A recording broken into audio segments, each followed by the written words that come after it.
Hello. To remove the rear carrier on an Africa Twin 2018, and I guess it's from 2016 to 2018, which is all this frame here.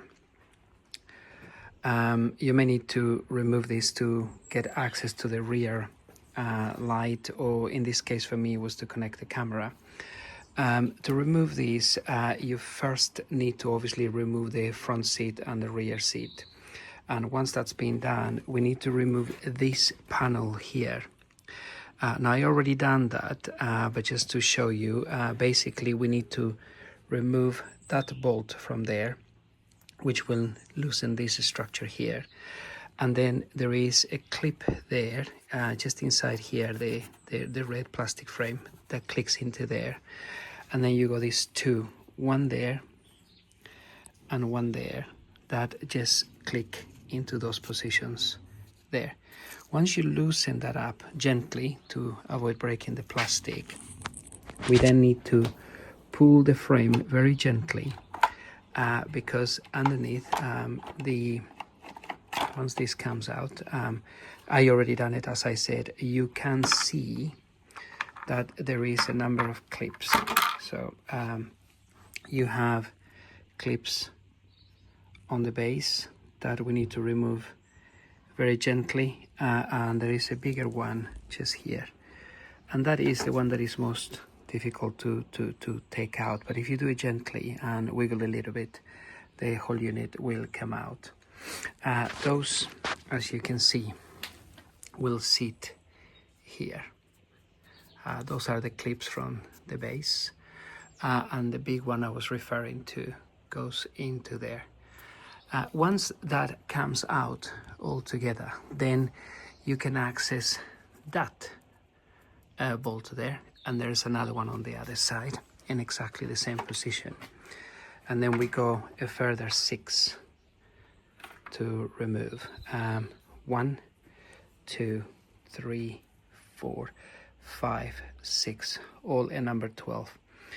Once those 6 are removed and the 2 on the side, that would allow this whole unit to lift up and to be removed. Please be aware that in my case we also had a couple of bolts there which I need to reattach.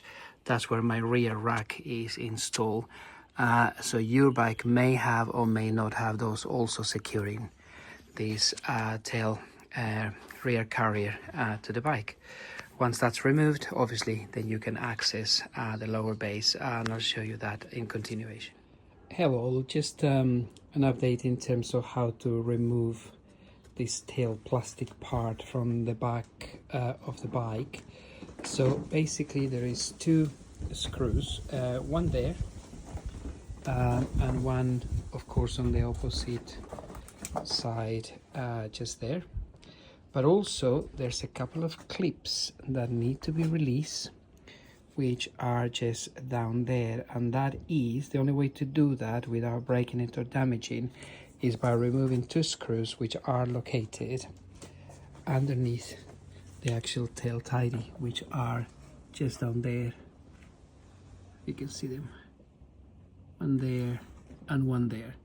So by removing those 2 and removing those 2 in each side, we can then pull all this section back a little bit and therefore remove those little hooks which are attached there, going back. In that way all this section will move back a little bit, allowing you better access to the lights. In my case, I'm inserting a cable there as I'm installing a new camera at the back of my bike.